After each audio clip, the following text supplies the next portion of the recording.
অনেক আগে থেকে পড়ে আসতেছি যে স্বাধীনতা অর্জনের চেয়ে স্বাধীনতা রক্ষা করা কঠিন। আজকে বুঝতেছি স্বাধীনতা অর্জন করছি অনেক বায়ু রক্তের বিনিময়ে, এখন রক্ষাটা করাটা অনেক কঠিন হয়ে পড়ছে।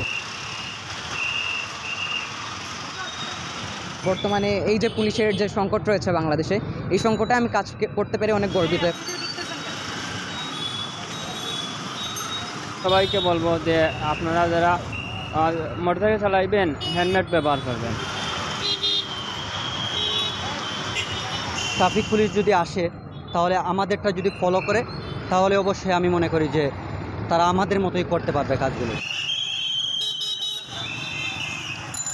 আমাদের সাথে এই আইনশৃঙ্খলার দায়িত্বে, এই ট্রাফিক পয়েন্টের দায়িত্বে বিভিন্ন কাজে সহযোগিতা করার লাগে, নিরাপত্তা দেওয়ার লাগে ছাত্রীরা যারা আছে আরও অক্লান্তিক পরিশ্রম করতেছে, এদের প্রতি আমি ধন্যবাদ জানাই।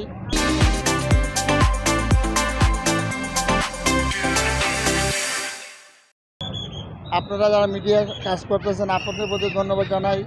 সবাই স্বেচ্ছাসেবী হিসেবে কাজ করার জন্য আমি আহ্বান জানাচ্ছি।